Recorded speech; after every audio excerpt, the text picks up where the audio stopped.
Au nom du Père et du Fils et du Saint-Esprit, ainsi soit-il. Je vous salue Marie, pleine de grâce. Le Seigneur est avec vous. Vous êtes bénie entre toutes les femmes et Jésus, le fruit de vos entrailles, est béni. Sainte Marie, Mère de Dieu, priez pour nous pauvres pécheurs, maintenant et à l'heure de notre mort, ainsi soit-il. Cœur sacré de Jésus, aie pitié de nous. Saint Joseph, priez pour nous. Nos saints Georges gardiens, veillez sur nous. Nos saints patrons, priez pour nous.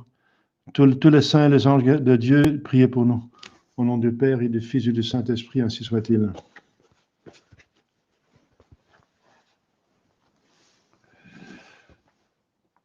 Voilà, chers fidèles, on va continuer avec le catéchisme.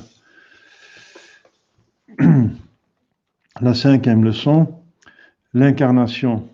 Donc, c'est l'article 2 du Credo des apôtres. Et je crois en Jésus-Christ, son Fils unique, notre Seigneur. Et l'article 3 du 3e dit qu'il a été conçu du Saint-Esprit et né de la Sainte Vierge Marie. Alors, la question 64, Dieu abandonna-t-il les hommes après la chute originelle d'Adam et Ève? Eh bien non, par bonté infinie, il n'abandonna pas les hommes après la chute originelle. Il leur promit et leur envoya un sauveur.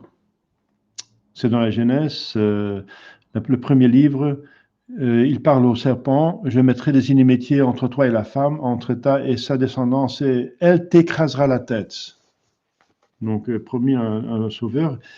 La femme et son fils, sa progéniture, Marie et son fils, et il écrasera la tête, ça veut dire c'est la victoire totale. Mais toi, tu guetteras son talon. Ça veut dire le diable va attaquer le talon, ça veut dire là où la Vierge et les enfants de Marie touchent la terre. Ça veut dire le diable va nous persécuter, les enfants de Marie, Marie et ses enfants de Marie.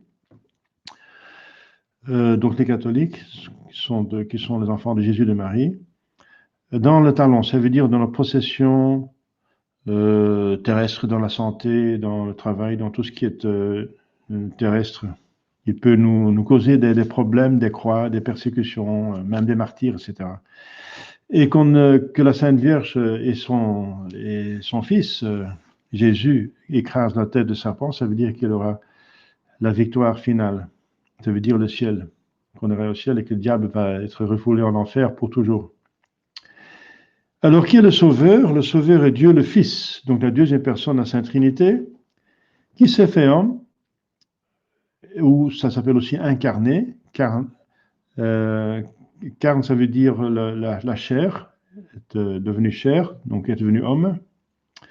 S'est fait homme pour nous, et qui s'appelle notre Seigneur Jésus-Christ. Donc, Dieu le Fils, dès qu'il a pris une nature humaine, de la Sainte Vierge, il s'appelle Jésus-Christ, notre Seigneur Jésus-Christ. Qui est Jésus-Christ? Jésus-Christ est Dieu le Fils, donc Jésus-Christ, notre Seigneur Jésus-Christ, est Dieu le Fils, né de la Vierge Marie, il est le Rédempteur et le Sauveur des hommes. Donc, sa deuxième personne, la Sainte Trinité, qui a pris une nature humaine de la Sainte Vierge. Bien sûr, dans chaque conception, l'âme est créée par Dieu. Donc, chaque conception, aussi dans celle de Jésus-Christ. Donc,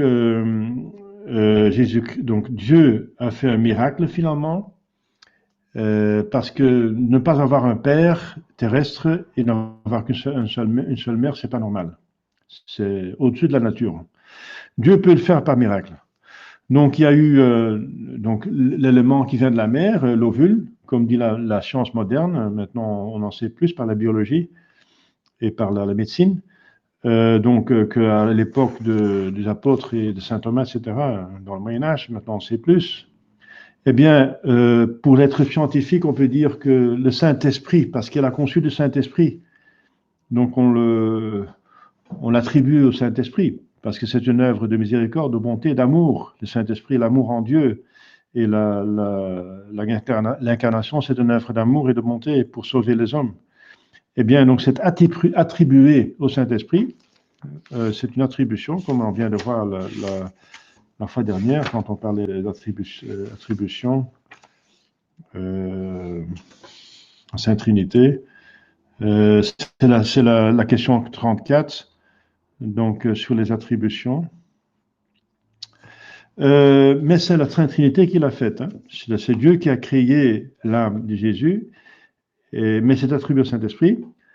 Donc l'âme de Jésus-Christ, et aussi, par miracle, Dieu a créé ce qui manque à une ovule d'une femme, donc la Sainte Vierge en ce cas-ci, pour en faire un garçon, un homme. Voilà. Donc, voilà, ça c'est le miracle. Mais il vient de la Sainte Vierge, matériellement, vraiment, physiquement, Marie est vraiment sa mère. Mais il n'a pas de père terrestre, donc humain. C'est explicitement dans les premiers credos grecs, ils disent dans les credos grecs, sans semence d'homme. Donc Jésus a été conçu sans semence sine semine hominis, sans semence humaine. Donc de la Sainte Vierge, mais pas de Saint Joseph. Il était marié à Saint Joseph, mais Saint Joseph n'est pas le père biologique de Jésus-Christ. Donc Jésus est vraiment un cas unique. Hein. Adam et Ève, Adam venait de Dieu, il n'avait pas de père et de mère. Ève vient d'Adam, vient d'un homme, mais pas d'une femme. Jésus vient d'une femme, mais pas d'un homme. Et tous les autres hommes viennent de deux parents. Tous, sans exception. Donc voilà, donc ça c'est Jésus-Christ. Donc de fait qu'il vient d'une mère, ça prouve qu'il est homme, vraiment il a la nature humaine. De fait qu'il n'a pas de père naturel, biologique, humain, n'est-ce pas, et qui vient de Dieu, n'est-ce pas, que ça a été créé par Dieu, c'est un indice qu'il est fils de Dieu. C'est un homme Dieu. C'est le cas unique. Donc, qui est Jésus-Christ? Eh bien voilà, on vient de le voir. Et que signifie le nom Jésus-Christ? Jésus signifie sauveur. Donc ça pointe plutôt à son humanité par laquelle il va souffrir et sauver l'humanité par sa passion, parce qu'en tant que Dieu, il ne peut pas souffrir. Il peut seulement souffrir et pâtir en tant qu'homme. Et Christ signifie loin, loin, celui qui a été loin par l'onction du Saint-Esprit, ou sacré. Ça pointe plutôt, ça signifie plutôt qu'il est le Fils de Dieu. Jésus, Christ, le Sauveur sacré. C'est parce qu'il est Dieu que ses mérites sont infinis. Parce qu'il est homme, il peut souffrir, et en tant que Dieu, il peut mériter. Voilà. Jésus-Christ est à la fois Dieu et homme, effectivement. Il est vraiment Dieu, c'est la deuxième personne de la Sainte Trinité, qui est Dieu, tout comme le Père et le Saint-Esprit sont un Dieu. Et il est vrai homme parce qu'il a pris vraiment la nature d'une femme, une femme, chair et os, n'est-ce pas, la Sainte Vierge qu'on connaît, qui était de la tribu de Juda, descendante de David, n'est-ce pas, de Jacob. Judas, les Juifs, c'était une des 12 tribus de Jacob, qui viennent des 12 garçons, fils de Jacob, qui est le petit-fils d'Abraham. Donc le peuple élu, qui était élu justement pour engendrer le Messie et pour régner avec lui. Donc l'élection des Juifs, hein, c'est un peuple élu, porte sur deux choses, que de eux va naître le Messie, le Sauveur du monde, et qui vont régner avec lui. Et c'est vrai, Jésus est juif, il vient de la Sainte Vierge, qui est juif, c'est son sang est juif, n'est-ce pas? Et deuxièmement, les Juifs ont régné avec lui, ça veut dire les 12 apôtres, ou même les 13, parce qu'après, il y a Judas qui est tombé, mais il est remplacé par Saint Barthélemy. Non, Matthias, pardon. Saint Matthias. Et ensuite, il y a encore eu Saint Paul qui a été appelé spécialement. Donc, finalement, il y a 13, 14. Donc, il y a, avec Matthias, il y avait 13 apôtres. Et le 14e, c'est Saint Paul. Donc, mais Judas, il est en enfer. Donc, par un péché mortel, il est mort dans le péché mortel. Alors, il s'est suicidé. Donc, Il a trahi Jésus. Donc, il y a quand même, les apôtres sont tous juifs. Donc, ce sont eux qui règnent après Jésus-Christ et la Sainte Vierge, ce sont eux, et Saint Joseph, ce sont eux qui règnent. Donc, voilà, l'élection des Juifs a eu lieu. Donc, Jésus a dû attirer des paroles. Le malheur, c'est que la plupart du peuple juif n'a pas suivi leur propre Messie. C'est un autre drame. Mais ils vont se convertir à la fin des temps. C'est la prophétie qui est dans la lettre de Saint Paul aux Romains. Donc, y a-t-il deux natures en Jésus-Christ? Oui, il y a deux natures en Jésus-Christ. La nature divine de toute éternité, il est Dieu, comme les deux autres personnes, et la nature humaine qu'il a depuis son incarnation, il y a 2021 ans maintenant. C'est pourquoi on l'appelle homme-dieu. Donc, de l'éternité, il est Dieu, et il est homme depuis 2021 ans, mais pour l'éternité. Il va toujours être homme, il ne va plus se débarrasser de sa nature humaine, il va rester homme pour toujours. Donc Dieu s'est lié, s'est uni à lui dans sa deuxième personne, la nature humaine, donc toute la création. Parce que dans l'homme, avec l'homme, en devenant homme, il s'unit avec tout l'univers. Parce que l'homme, c'est un microcosme, comme j'ai expliqué la fois dernière. Donc l'homme a un niveau minéral, végétal, animal, humain, spirituel. Voilà. Et donc, Dieu s'est uni au monde minéral, végétal, animal, humain, spirituel, créé, des esprits créés, en devenant homme. Mais il est devenu homme, bien sûr, pour être parmi ses créatures. Dieu aime d'être parmi ses créatures, mais le but, c'est pour nous sauver. Qui propter nostram salutem descendite celis. Celui qui, pour notre salut, est descendu des cieux.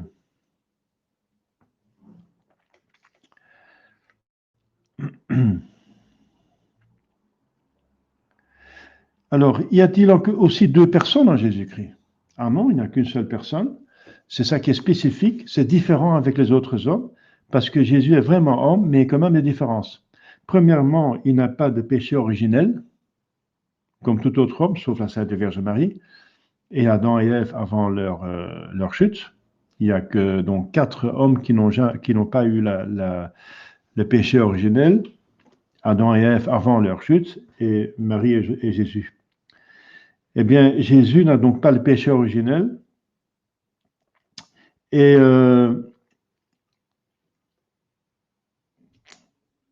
il n'a pas le péché originel, et donc il a un corps très en bonne santé, il n'a pas les tares de péché originel, donc il ne peut pas avoir des maladies, mais il peut souffrir, bien sûr. Hein. Il a un corps, donc il a souffert beaucoup parce qu'il a une plus bonne santé, parce qu'il n'a pas de tare de péché originel. Et il est plus sensible, justement, parce qu'il n'a pas de tare. Il va tenir plus longtemps avant de mourir, et il va sentir plus que nous. Donc ça montre la gravité de sa passion. Donc il a vraiment une nature humaine. Mais ce qui est différent encore de nous, c'est qu'il n'a pas une personne humaine. C'est une âme, il a une âme humaine avec une intelligence, volonté, mémoire humaine, un corps humain, mais pas une personnalité humaine. La personne que vous voyez quand vous voyez Jésus, c'est une personne divine. C'est une personne humaine en ce sens qu'il a une nature humaine, mais ce n'est pas une personne humaine en tant que c'est vraiment une personnalité humaine, non, c'est une personnalité divine. La personne qui est dans cette nature, qui anime, qui dirige, qui décide, n'est-ce pas, des choses, c'est la personne divine. Donc, puisqu'il a deux natures, une seule personne, eh bien, il a deux intelligences, une intelligence divine, une intelligence humaine, il a une volonté divine, une volonté humaine, une mémoire divine, une mémoire humaine, etc. Mais la volonté, vous comprenez, la volonté humaine est totalement soumise à la volonté divine. C'est ce qu'il dit Jésus-Christ lui-même au Jardin des Oliviers. Dieu, Père, mon Père, que pas ma volonté, que mais votre volonté soit faite. Parce qu'il demande que la souffrance passe, qu'il demande de faire passer ce calice de la passion, parce qu'il prévoit toutes les souffrances qu'il va avoir. Voilà, donc Jésus a deux volontés, hein. Donc, il y a eu plein d'hérésies. Le monophysisme disait qu'il y avait une seule volonté en Dieu, en Jésus-Christ, je veux dire, et c'est condamné par l'Église, le monophysisme. Qu'est-ce que le mystère de l'incarnation? Eh bien, c'est un mystère, c'est une vérité révélée, mais qu'on ne peut pas comprendre 100% d'un Dieu qui se fait homme.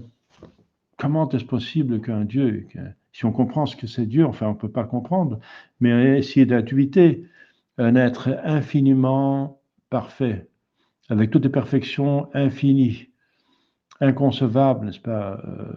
Toutes les perfections sont inconcevables. Il a une sainteté qui nous dépasse. Pourquoi il se fait homme? Parce qu'il a tout, il est tout. En devenant homme, il ne gagne rien, absolument rien. Au contraire, il va s'attraper beaucoup de misère, la misère de la souffrance humaine, la passion. Ça ne lui donne rien. Puisqu'il a tout, il a tout, il n'a pas besoin de devenir homme, plus tout, n'est-ce pas?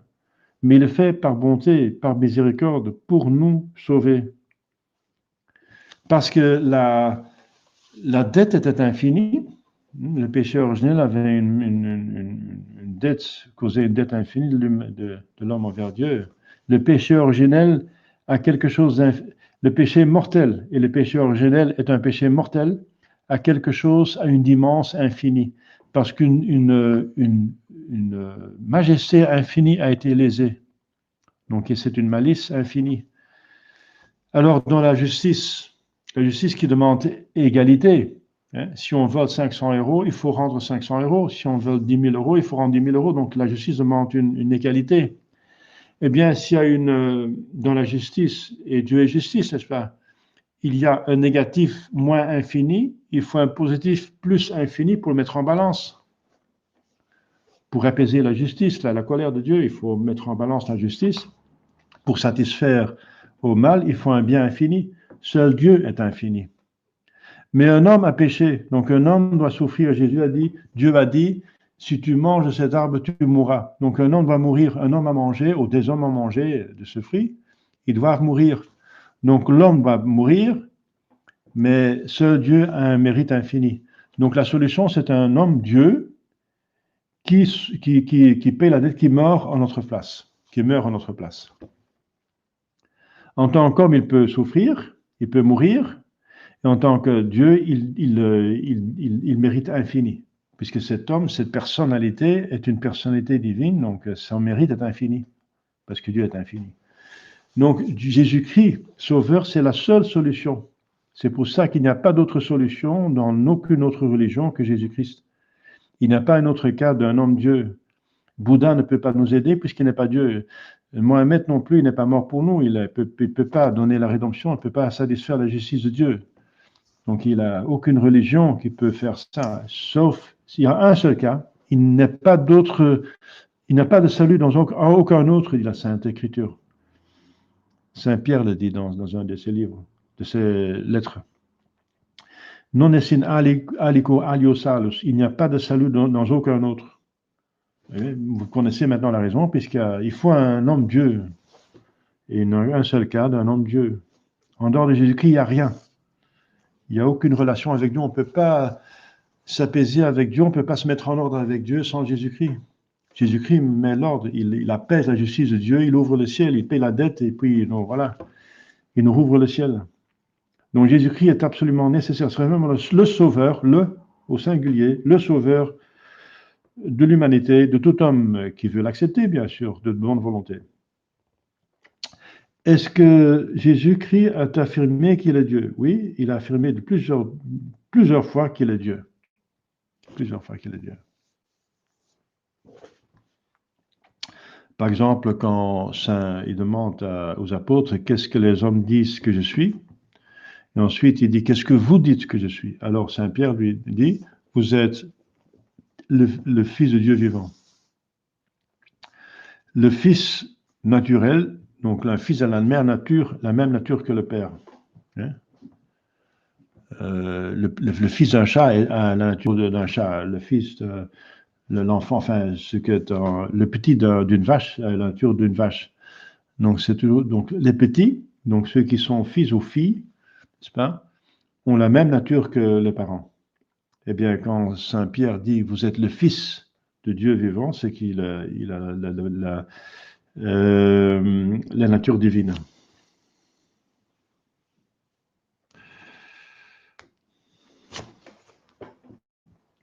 Alors il va encore dire je suis un avec mon Père, etc. Donc, ce qu'il faut prendre au sens plus strict. Comment Jésus-Christ a-t-il prouvé qu'il est Dieu? Donc il a aussi prouvé, eh bien, en plusieurs manières, notamment en réalisant les prophéties faites à son sujet. Ensuite, en faisant lui-même des prophéties, comme la destruction de Jérusalem, la persécution des chrétiens, que Saint Pierre allait le nier 3 fois après que le coq avait chanté 2 fois. En accomplissant des miracles, surtout en se ressuscitant lui-même. Donc il y a des dizaines et dizaines de prophéties qui se réalisent en Jésus-Christ. C'est intéressant éventuellement de voir toutes ces prophéties, n'est-ce pas, peut-être qu'on va donc... mais il y a des dizaines de prophéties, par exemple, qu'il va naître d'une vierge, qu'il va naître à Bethléem, que ce va être un roi pacifique, qu'il sera prophète, qu'il va souffrir atrocement, qu'on va jeter le sort sur son habit, qu'il va être cloué, c'est dans le psaume David. Le psaume David, c'était composé il y a 1000 ans avant Jésus-Christ. Hein. Ils vont transpercer ses mains et ses pieds. Ils vont pas briser ses os. Il va ressusciter. Il va être trahi par un de ses amis, n'est-ce pas? Il va vivre dans ce temps où il est né. C'est la prophétie de Daniel. Et ça correspond effectivement très juste, n'est-ce pas? C'était le temps de Jésus-Christ, qui est prédit par la prophétie de Daniel. Et le sceptre sera parti de Judas, ça veut dire que les Juifs ne vont plus régner sur eux-mêmes. Et en temps de Jésus-Christ, effectivement, celui qui régnait, c'était Hérode le Iduméen, qui n'était pas juif. Donc c'est un étranger qui régnait là au nom des Romains. Donc Israël était sous l'occupation, enfin les Juifs, Juda était sous l'occupation des Romains. Donc il y a plein de prophéties qui ont été réalisées. Et il a fait des prophéties et il a fait des miracles. L'Évangile dit qu'il guérissait toutes les maladies. Il a ressuscité des morts. Le fils de la veuve de Naïm, la fille de Jaïr, le chef de la synagogue, etc. Lazare, il a ressuscité Lazare. Et de telle façon que le peuple croyait en lui. Et il a donc montré cette reconnaissance lors des dimanches des Rameaux. Hein. Donc il a prouvé qu'il est Dieu. Et encore actuellement, il y a des miracles.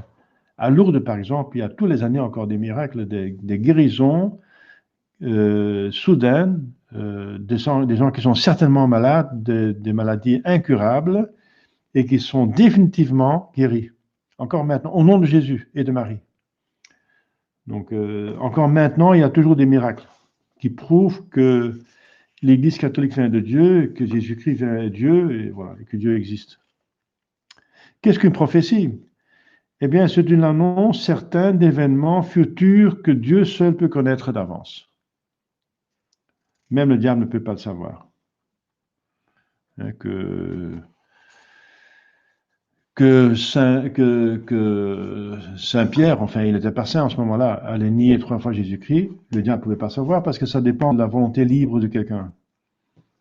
Quelqu'un est libre de faire oui ou non. Donc c'est pas une causalité. Donc on ne peut pas projeter, on ne peut pas pronostiquer donc des choses qui dépendent de la volonté libre. On ne peut pas dire avec certitude. Qu'est-ce qu'un miracle? C'est un fait extraordinaire et merveilleux qui surpasse toute la puissance des créatures et qui ne s'opère que par l'intervention spéciale de Dieu. Voilà. Et c'est fait pour rendre la recherche de la vraie religion facile. Jésus fait des miracles, et on va voir plus tard que c'est une des notes de l'Église extérieure, parce qu'il y a tant de personnes qui se présentent comme Jésus-Christ, comme la vraie Église, et les miracles rendent la recherche de la vraie Église plus facile. Voilà. Pourquoi Dieu le Fils s'est-il fait homme? Eh bien, on va le voir. Pour délivrer les hommes de leurs péchés, leur rendre la vie de la grâce, l'amitié de Dieu et le droit au ciel. Sans Jésus-Christ, on n'a rien de cela. On n'a rien de cela. Et même si les personnes ont eu avant Jésus-Christ cela, avant qu'il vienne, c'est par des grâces reçues en avance de la croix et de la passion de Jésus-Christ. Donc, s'il y a des saints de l'Ancien Testament, c'est qu'ils ont eu des grâces qui sont prises en avance de la souffrance de Jésus-Christ, parce qu'il n'y a rien de bien qui ne passe pas par la croix de Jésus-Christ. La Sainte Vierge Marie est-elle vraiment mère de Dieu? Ah oui, elle est vraiment mère de Dieu parce que son Fils Jésus-Christ est Dieu. Et c'est vraiment son Fils, c'est son Fils de chair et de sang. Et sa personnalité dans cette personne humaine n'est pas vraiment humaine, mais est divine. De cette personne humaine, je veux dire qu'il y a cette nature humaine, c'est Dieu. La personne dans cette nature humaine, Jésus-Christ, individuelle, nature individuelle humaine, est divine, est Dieu.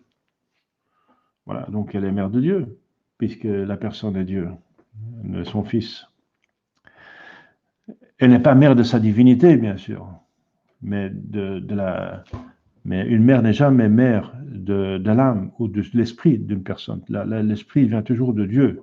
L'âme, comme je viens de dire, est créée par Dieu, infusée par Dieu dans l'embryon à la conception.